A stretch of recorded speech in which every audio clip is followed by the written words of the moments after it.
Hello दोस्तों, आपके अपने यूट्यूब चैनल पूर्णिमा होम साइंस एकेडमी में आप सभी का स्वागत है। चलिए आज हम लोग एलटी के मेंस के कुछ क्वेश्चंस को देखते हैं।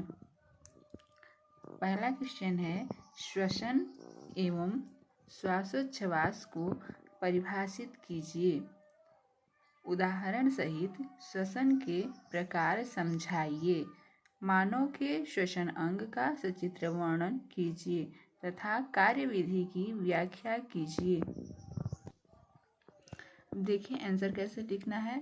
तो लिखेंगे पहले, श्वासोच्छ्वास वह भौतिक प्रक्रिया है जिसमें शरीर ऑक्सीजन को भीतर लेता है तथा कार्बन डाइऑक्साइड बाहर छोड़ता है। श्वसन वह जैव रासायनिक प्रक्रिया है जिसमें कोशिकाओं के भीतर ऑक्सीजन की सहायता से भोजन का ऑक्सीकरण होकर ऊर्जा एटीपी उत्पन्न होती है। फिर लिखेंगे श्वसन के प्रकार। इस प्रश्न में पूछा है कि श्वसन के जो प्रकार हैं उसको उदाहरण सहित लिखना है। तो पहला है वायवीय श्वसन।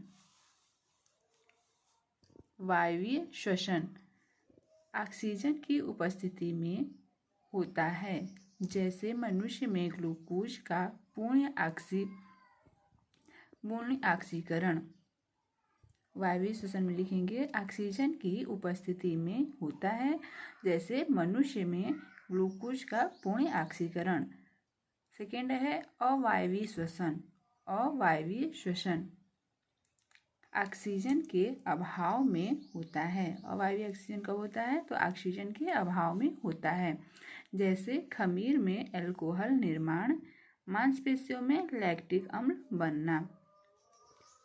मानव के श्वसन अंग एवं कार्यविधि। इसी में क्वेश्चन था कि मानव के श्वसन एवं अंग एवं कार्यविधि बताने के लिए, तो उसके लिए लिखेंगे मानव श्वसन तंत्र में नासिका, नासागुहा, ग्रसनी, कंठ, श्वासनली, श्वसनी, फेफड़े तथा डायफ्राम सम्मिलित हैं। नासिका वायु को शुद्ध, आर्द्र व गर्म करती है। श्वासनली वायु को फेफड़ों तक पहुंचाती है। फेफड़ों की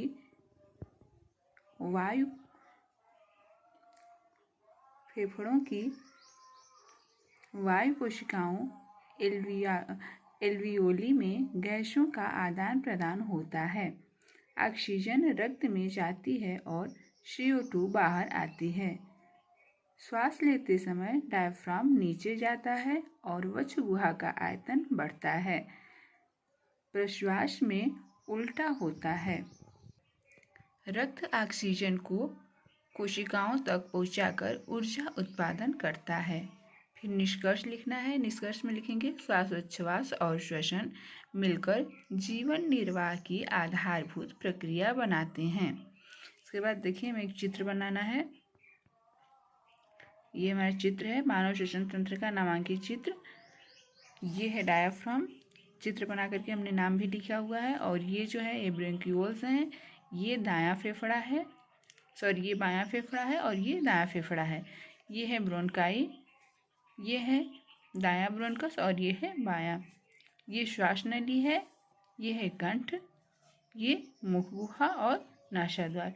एक चीज़ ध्यान रखिएगा आप लोग, जब भी चित्र बनाएंगे तो दाएं साइड कभी भी दायां नहीं लिखते। जैसे दायां फेफड़ा हमारे हाथ से जब बनाएंगे तो इस साइड होता है, लेकिन चित्र में जब बनाएंगे तो हमेशा दायां फेफड़ा इस साइड होगा और बायां इस साइड होगा। वीडियो अगर अच्छी लगी हो तो प्लीज़ लाइक, सब्सक्राइब और शेयर करें।